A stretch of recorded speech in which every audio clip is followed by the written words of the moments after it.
আসসালামু আলাইকুম রহমতুল্লাহ বারকাতুহু। শিক্ষার্থী বন্ধুরা সবাই কেমন আছেন? আশা করছি সবাই ভালো আছেন।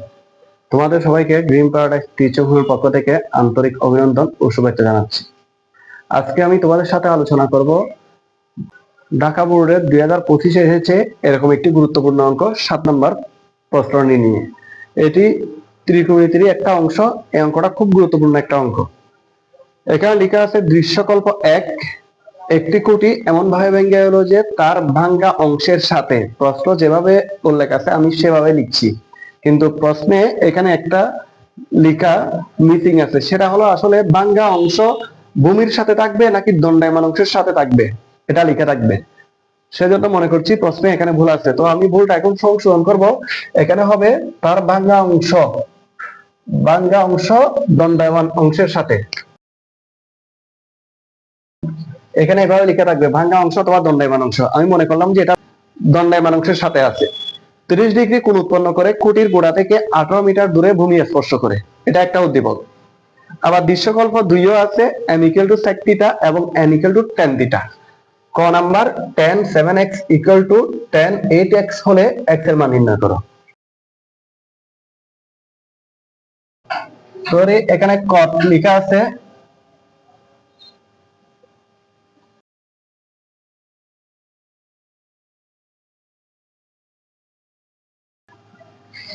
বা tan 7x ঠিক থাকবে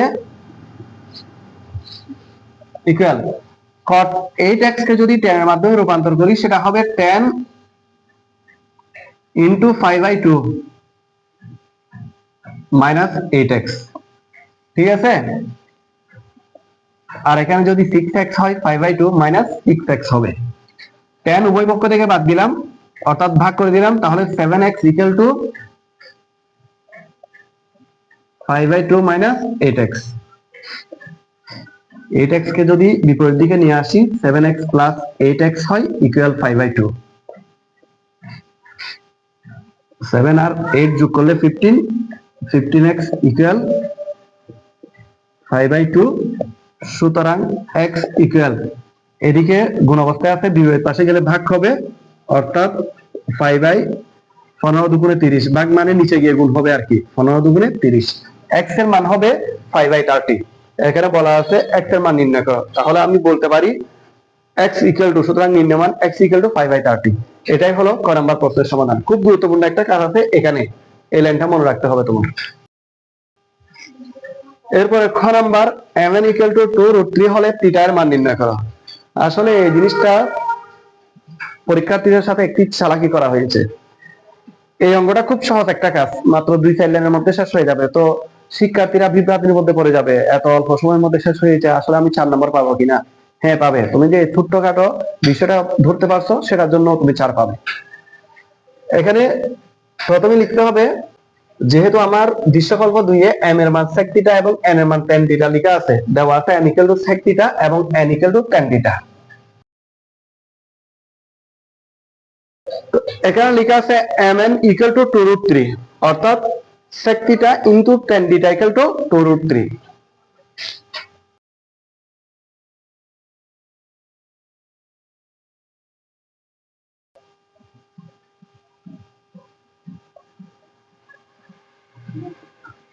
আসলে এখানে কি বোঝায়?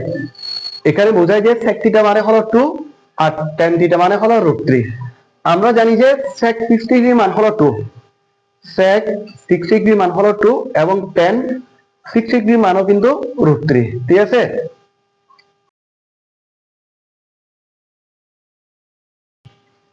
এখানে লিখে দিলাম, আমরা জানি sec 60 ডিগ্রি মান 2 এবং tan 60 ডিগ্রি মান √3।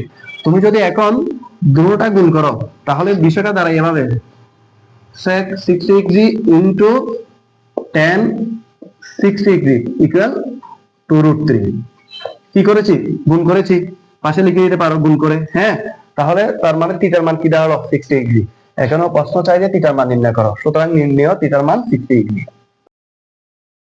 খুব সহজ কিন্তু কৌশলী একটা অঙ্ক, ছেলেমেয়েরা হঠাৎ করে বিভ্রান্তিতে পড়ে যাবে, এটার মান তো এটা, এটার মান তো এটা দিয়ে আছে, আমি কিভাবে বের করব।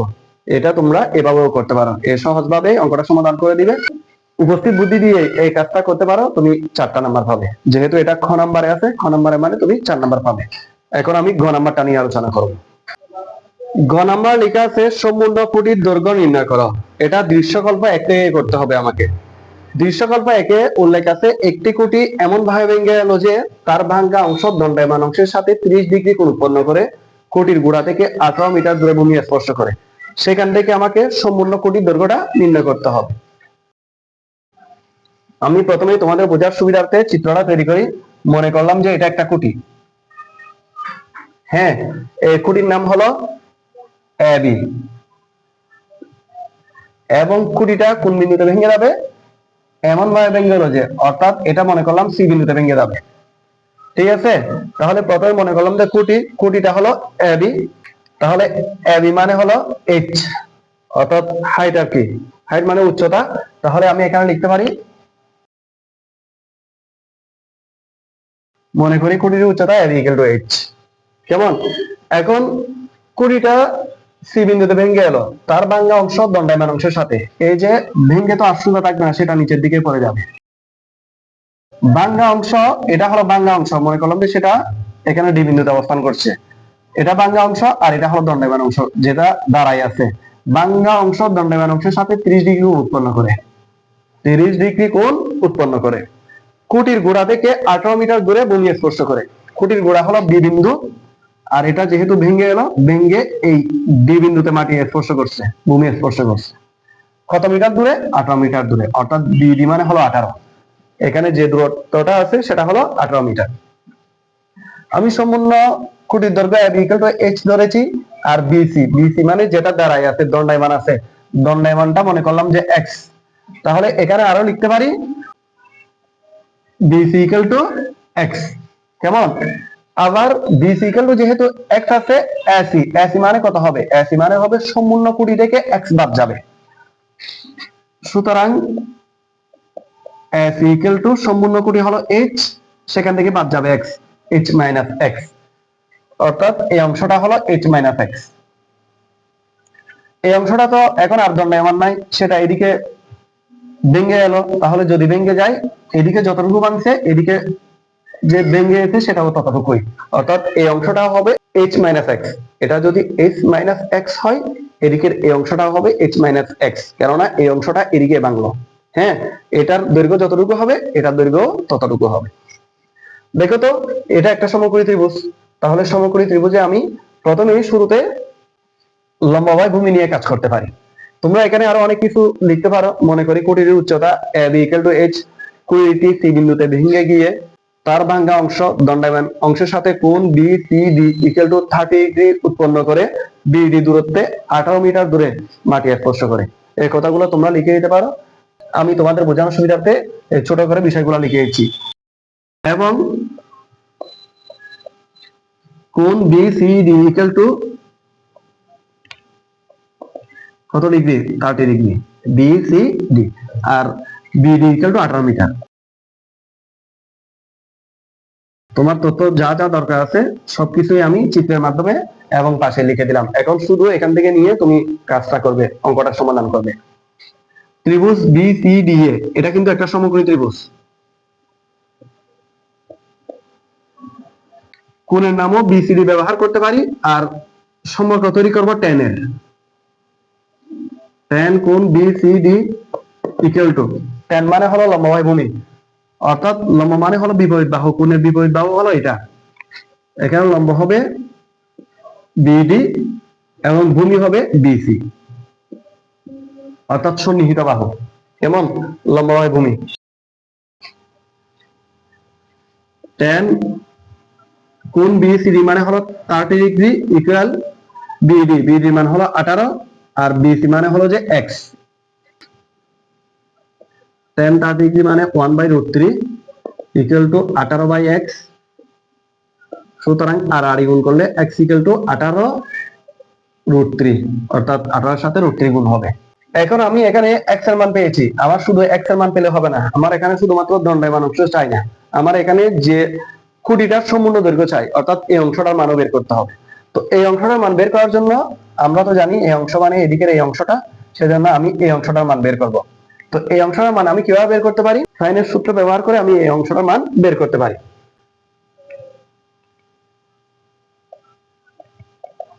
আবার ত্রিভুজ বিডিসিএ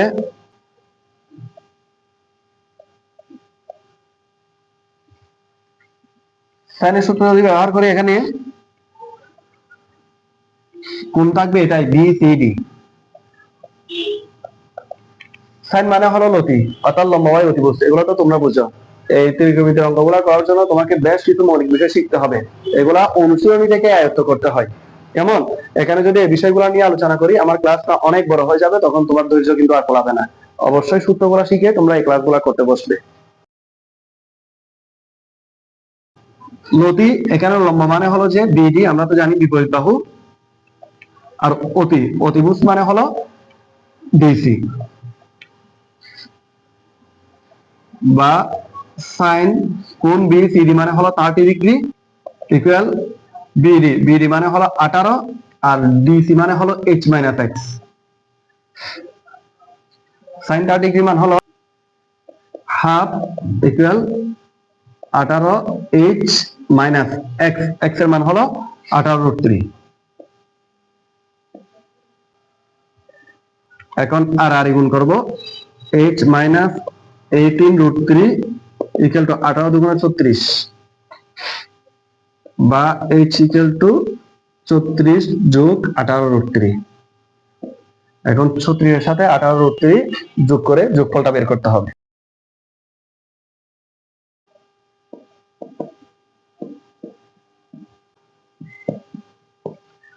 36 এর সাথে 18√3 যোগ করলে পাওয়া যায় 67.1769, 1769 পাওয়া যায়। h মানে হলো কুড়িটার উচ্চতা, আর কুড়িটার উচ্চতা হলো 67.1769 মিটার। তাহলে আমরা গ নাম্বার প্রশ্নের অ্যান্সার পেয়ে গেলাম। সম্পূর্ণ কুড়ির দৈর্ঘ্য হবে এটাই। ঠিক আছে? এটা খুব গুরুত্বপূর্ণ একটা অঙ্ক। ক খ করতে তুমি যদি বুঝো 2 মিনিটও লাগবে না সর্বোচ্চ। যেটা সময় সবচেয়ে বেশি লাগবে সেটা হলো গ নাম্বারে। কেমন? এই গ নাম্বার অঙ্কটা তোমাদের বইয়েও আছে, অনেকটা প্রায় ধারাটা মিল আছে। ওই ধারাটা যদি, প্রশ্নটা যদি তোমার আয়ত্তে থাকে, তাহলে এটাও খুব সহজে সমাধান করতে পারবে। আসলে বোর্ডের অঙ্কগুলো অনেকটা সহজ হয়, তোমার বেসিক গুলো জানা থাকলে তুমি বেশিরভাগ প্রশ্নের সমাধান করতে পারবে। তোমাদের সুবিধার্থে একটা কথা বলে রাখি, এটা তো ঢাকা বোর্ডের একটা অঙ্ক। ঢাকা বোর্ডের অন্যান্য অঙ্কগুলো আমার প্লে লিস্টে দেওয়া আছে, তোমরা সেখান থেকে সার্চ করে দেখে আসতে পারো। এর বাইরেও বিগত বছরের এসএসসি পরীক্ষায় এসেছে এমন অঙ্কগুলো, এবং ষষ্ঠ থেকে দশম শ্রেণীর অনুসরণী ভিত্তিক যে গুরুত্বপূর্ণ অঙ্কগুলো আছে, সেই অঙ্কগুলো আমার চ্যানেলে আগে থেকে আপলোড দেওয়া আছে। তোমাদের যাদের প্রয়োজন হবে সুযোগ সুবিধা মতো সময়ে ওই ক্লাসগুলো দেখে আসতে পারো। ধন্যবাদ সবাইকে। পরবর্তী ক্লাস দেখার জন্য আমন্ত্রণ জানিয়ে এখানে শেষ করছি। আল্লাহ হাফেজ।